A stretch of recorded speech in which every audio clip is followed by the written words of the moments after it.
राम राम भावांनो. तर तुम्ही म्हणशाल आज एवढं सकाळी सकाळी रेल्वे स्टेशनला काय काम बघ. तर काम असं होतं का आपल्याकडे पाहुणे म्हणून जे मनु भाऊ जळगाववरून आलेले होते. त्यांचे बरेचसे गाणे युट्यूबला चांगले चांगले फेमस आहे, मनु भाऊनी पावरी वगैरे. तर मग त्यांचं आज 2 दिवस ते आपल्या सोबतच होते. तर मग त्यांना आज जायचं होतं, तर मग त्यांना जळगावच्या गाडीमध्ये बसून दिलं. मग त्यांना प्रेमाचा टाटा बाय बाय केला. त्याच्यानंतर तिथून निघालो. तेवढ्यात आपल्या सोनपरीचा आवाज आला की मालक ओ मालक आमच्या पोटाकडे पण का काही. म्हणलं त्यांच्या पोटात एलपीजी गॅस टाकून घेतला. मग तिथून निघालो आम्ही आमच्या ऑफिसला. आमच्या हर्षद सर म्हणे का आता लय दिवस झाले सर गाणे रेकॉर्डिंग करून, आता आपण जाहिरातीचं बॅकग्राऊंड म्युझिक बनवू. मग बॅकग्राऊंड म्युझिक बनवायला बसलो. तेवढंच आमचे अजय काका परम मित्र फोटोग्राफर आहे, उत्कृष्ट असे सिनेमॅटोग्राफर आहे. मग ते आले, त्यांना मस्त कॉफी वगैरे पाजली मस्त कडककडमध्ये गरम गरम. त्याच्यानंतर आम्ही निघालो परत घरी निघाल्यानंतर बॅनरवाला काही काम नव्हतं वाटतं, घेतला फाडून बॅनर. मग त्याच्यानंतर पाहतो वातावरण बघ कसं आलं ह्या कडक कडक. त्याच्यानंतर हर्षदला सोडत तिकडे होतं आमचं पंकू.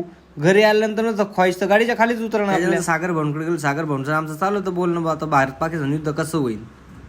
राम राम भावांनो. तर तुम्ही म्हणशाल आज एवढं सकाळी सकाळी रेल्वे स्टेशनला काय काम बघ. तर काम असं होतं का आपल्याकडे पाहुणे म्हणून जे मनु भाऊ जळगाववरून आलेले होते. त्यांचे बरेचसे गाणे युट्यूबला चांगले चांगले फेमस आहे, मनु भाऊनी पावरी वगैरे.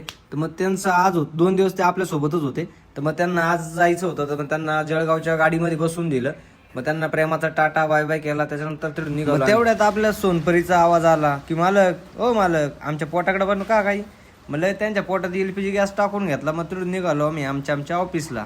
आमच्या हर्षद सर म्हणे का आता लय दिवस झाले सर गाणे रेकॉर्डिंग करून, आता आपण जाहिरातीचं बॅकग्राऊंड म्युझिक बनवू. मग बॅकग्राऊंड म्युझिक बनवायला बसलो. तेवढंच आमचे अजय काका परम मित्र फोटोग्राफर आहे, उत्कृष्ट असे सिनेमॅटोग्राफर आहे. मग ते आले, त्यांना मस्त कॉफी वगैरे पाजली मस्त कडककडमध्ये गरम गरम. त्याच्यानंतर आम्ही निघालो परत घरी निघाल्यानंतर बॅनरवाला काही काम नव्हतं वाटतं, घेतला फाडून बॅनर. मग त्याच्यानंतर पाहतो वातावरण बघ कसं आलं ह्या कडक कडक. त्याच्यानंतर हर्षदला सोडत तिकडे होतं आमचं पंकू. घरी आल्यानंतर ना ख्वाईश तर गाडीच्या खालीच उतरणार. सागर भाऊंकडे गेलो. सागर भाऊंचं आमचं चालू होतं बोलणं, आता भारत पाकिस्तान युद्ध कसं होईल.